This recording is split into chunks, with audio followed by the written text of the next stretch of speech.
The kids that listen to this music are killing themselves and each other because of it. The music is called heavy metal.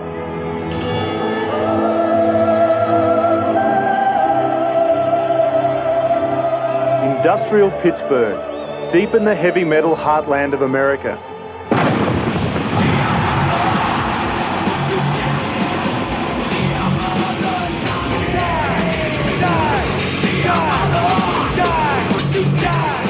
This is Metallica, the most powerful new metal band in the world. The message is that in a violent and dangerous society, the future for these kids is probably no future at all. And that's what frightens the opponents of heavy metal. This is the real youth culture of the early 90s. According to a national lobby group, the Parents Music Resource Centre, there have been 30 teenage suicides and 150 murders because of heavy metal since 1986. There is a side effect to marketing your product with a death message.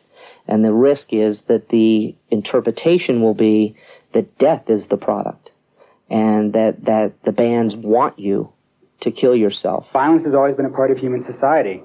And part of what these bands are rebelling against is the sweeping it under the rug, is the lie that there is no violence.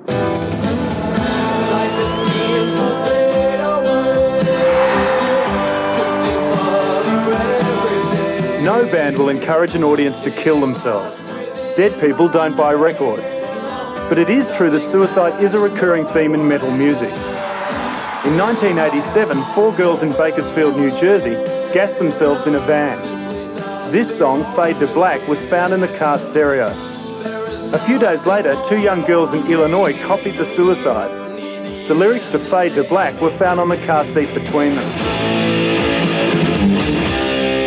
Come on, let's be realistic, all right? You have a kid who listens to, like, some music by some band who writes some lyrics. I mean, if at the end of the day they unfortunately would end up, you know, either killing themselves or whatever, then you would suspect that the sort of the source of the problem is something that should hopefully be a lot larger than, you know, some rock band, you know, playing some, you know, open chords on a guitar. There's been at least, I'd say 6 or 8 instances where kids come up to us and go, if it wasn't for Fade to Black, I would be dead right now. So that song made me not kill myself.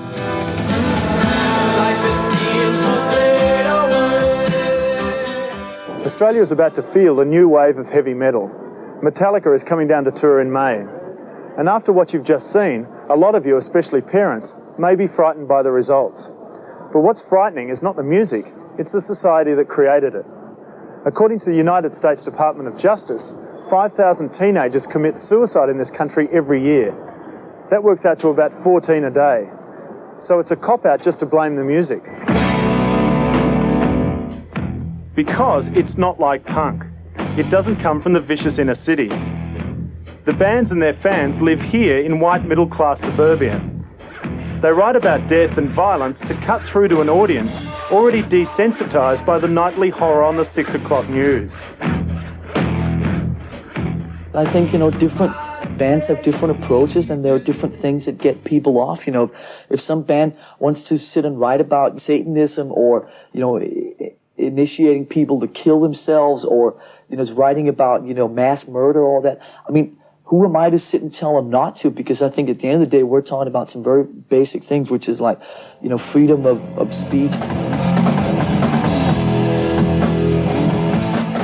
The argument about this music goes much deeper than the old argument about the sexuality of Elvis or the anarchy of the Sex Pistols. All over the world, garage bands like these guys in New Jersey are becoming more and more violent as they compete for attention. And never before has death played such a big part in popular culture. Okay, now some kid goes out and commits suicide, right? Some old guy goes out and commits suicide, right? There's a reason why there's something wrong with this person to commit suicide. It's obvious that maybe they should be in the psycho ward before they stick the knife in their gut. I mean, everybody in the world is not normal. No matter which way you look at it, metal is about horror. Monsters, ghouls, and angels of destruction leer out of the album covers. Bands called Megadeth, Abattoir, Slayer and Dead on arrival bash out songs called Regurgitated Guts and Scream Bloody Gore. And Satanism, with its ready-made imagery, is a perfect source of inspiration. This is the Satanic band Venom.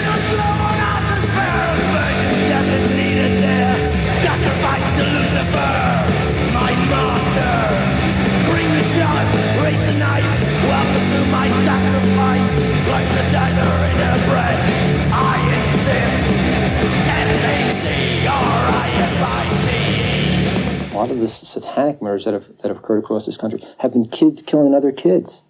17-year-old girls killing 15-year-old girls. 16-year-old boys killing 16 and 17-year-old boys. Last year, New Jersey detective Paul Hart investigated one of the most brutal murders ever connected to heavy metal Satanism. Tommy Sullivan, just turned 14, murdered his mother and killed himself, with a violence the police described as demonic. Tommy literally butchered his mother, and I don't think that any of us that were there that evening will ever forget that. There were approximately 40 stab wounds inflicted on his mother from the neck up. His death was as violent. Can you or do you blame heavy metal music in this situation? For the week or so before the murder-suicide, he had constantly listened to a song by a group that we weren't able to identify, unfortunately, that dealt with killing your mother. Now, I've seen the photos of that murder-suicide, and they're the most horrific things I've ever seen. The music alone could never make anyone behave so viciously, but the Tommy Sullivan case is just one of 6 that have occurred here in New Jersey in the last 2 years. 6 teenagers, all heavy metal fans, all under the age of 18, have either gassed, shot or stabbed themselves to death. Now, nobody's going to blame the music alone, but everyone involved believes it's a factor. So the real issue is the music enough to send an unstable kid like Tommy Sullivan over the edge? It's nice to have a scapegoat, and I think heavy metal is a scapegoat for this.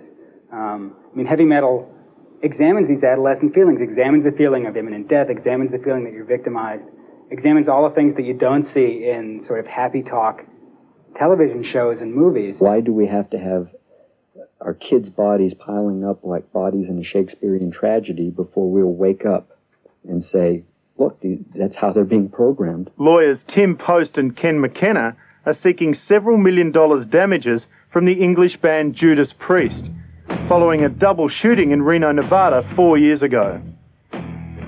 Ray Belknap and James Vance shot themselves after a 6-hour drinking bout.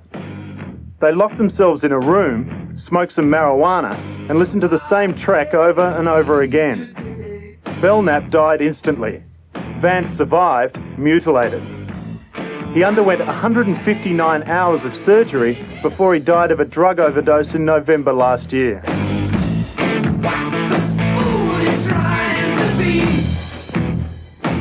The main thing that he kept impressing upon me was how when he would listen to this group's music, it was more than just being amped or psyched up. It actually altered his behavior, altered his thoughts, and he became brainwashed and mesmerized. He just kept impressing upon me how the music made him do it. I think you have to put in another substance along the way to create mesmerization or hypnotization. But I think it's very unfair for us to be just drawn out from the melting pot of heavy metal and be used as a specific example, as though we're the only band that's capable of killing your children. It's a lot of garbage, you know. Do you feel in any way responsible? I can't be held responsible for a kid killing themselves or attempting to kill themselves, because I have no control over the situation. Tony and Phyllis Vance believe Judas Priest did have control of the situation. They say their son shot himself because a subliminal message, a secret instruction, do it, was hidden in the record. Their lawyers claim the band put it there to make fans buy more albums. And that's the basis of the case before the Nevada courts.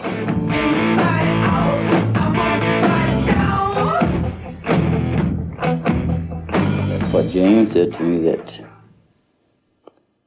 after they was listening to it, he said one of them, and he didn't say he said it or Ray said it, but he said, let's do it. And there's nothing else that leads me to believe that anything else but that caused their death.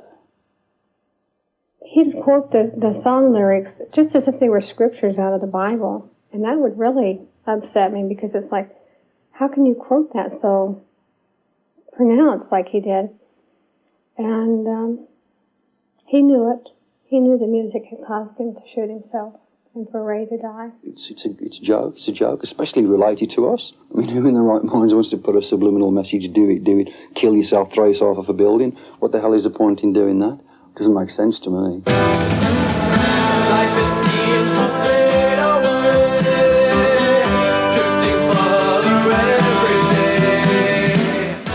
If justice is to be served in this argument, then you have to remember that for every victim of murder or suicide, there are millions of fans who grow up to be ordinary, respectable adults. Is it fair to blame music for the actions of irrational psychotics?